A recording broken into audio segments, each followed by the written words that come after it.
Don't forget to like, comment, share and subscribe to Mufti Tariq Masood, famous scholar.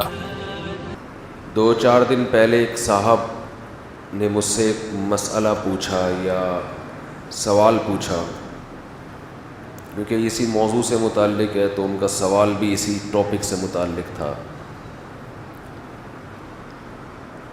کہ اتنے سارے نظریات، اتنے سارے کانسیپٹ ہیں دنیا میں، شیطان یہ دل میں وسوسہ ڈالتا ہے کہ ساری دنیا غلط، صرف اسلام ہی کیوں صحیح، اور اسلام میں پھر درجنوں فرقے ہیں تو ہمارا والا ہی کیوں صحیح۔ یہ سوال یعنی یہ تو یہی ہو گیا نا کہ سارے وہ بھی ہزاروں نظریات ہیں، لاکھوں نظریات ہیں۔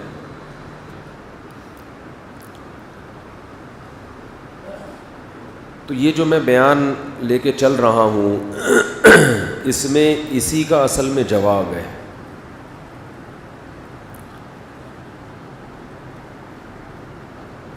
کہ اللہ تعالیٰ سے پوچھا جائے، کائنات کو بنانے والے، کائنات کو پیدا کرنے والے سے پوچھا جائے، ایک ایک چیز کو اس نے واضح کر دیا ہے، ایک ایک چیز کو۔ اب اگر کوئی اختلاف کر رہا ہے تو اختلاف کی نسبت اس کی طرف ہوگی جو حق کو چھوڑ رہا ہے، جو حق پہ چل رہا ہے اور حق پر چلنے کی وجہ سے جھگڑے ہو رہے ہیں، اس کو جھگڑوں کا ذمہ دار نہیں کہا جائے گا۔ آج بڑا مسئلہ یہ ہے کہ بین الاقوامی جنگیں ہوں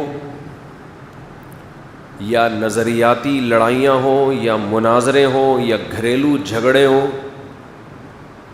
اس میں کوئی کرائیٹیریا، کوئی معیار، کوئی پیمانہ ہے ہی نہیں یہ ناپنے کا کہ صحیح کی ڈیفینیشن کیا ہے اور غلط کی ڈیفینیشن کیا ہے۔ یہ معیار ہی نہیں ہے کسی کے پاس۔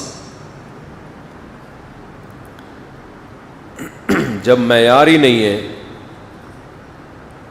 تو آپ مجھے ایک بات بتاؤ کہ پھر جھگڑا کبھی حل ہو سکتا ہے؟ پھر تو یہی ہوگا کہ تو میں لڑائی۔ مثال کے طور پر آپ نے 1,00,000 روپے کی ایک چیز زید کو بیچی، زید نے 1,00,000 روپے آپ کو واپس یعنی آپ کو دینے ہیں اس نے اس کی قیمت میں، وہ 2 دن لیٹ ہو گیا نہیں پہنچ سکا یا کوئی مجبوری تھی، اب وہ 2 دن کے بعد 1,00,000 روپے لے کر آیا۔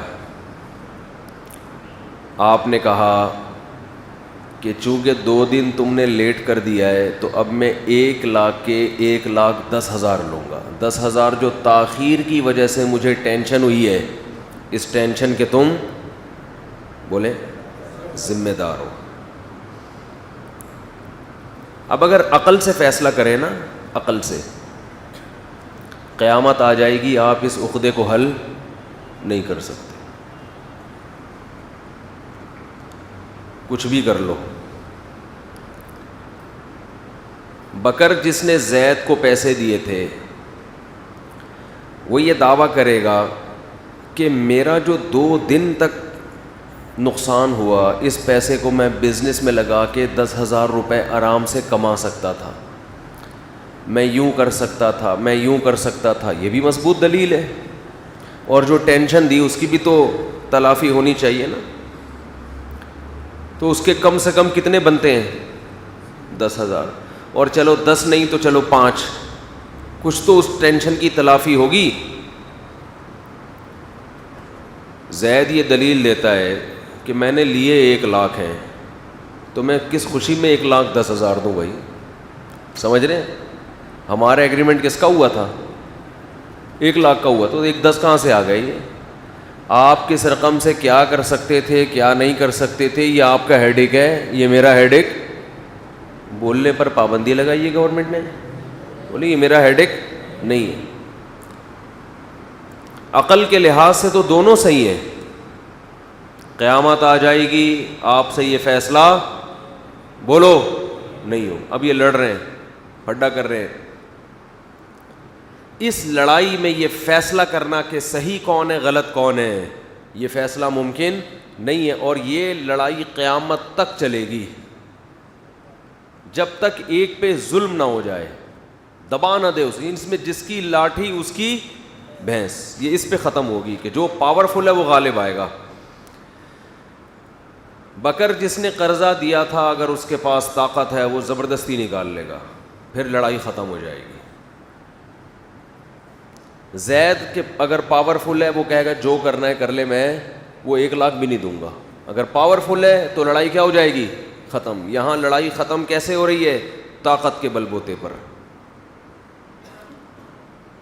لیکن اگر آپ کوئی معیار متعین کرتے ہیں کہ بھائی ہم فیصلہ کروائیں گے ملکی قانون سے, چلیں ملک کا ایک قانون ہے کہ جو آدمی کسی کی پیمنٹ میں اتنی تاخیر کرے تو اس کو اتنی پینلٹی دینی پڑتی ہے. یہ فرض کر لیں ملک میں قانون بنا ہوا ہے. تو ملکی قانون کا حوالہ دینے کے بعد بات ختم نہیں ہوگی, بلکہ سامنے والا یہ کہہ سکتا ہے کہ ملک کا یہ قانون غلط بنا ہوا ہے. بات آ رہی ہے سمجھ میں؟ یہ قانون یہ ہم جیسے انسانوں نے بنایا ہے جو ظلم پر مبنی ہے.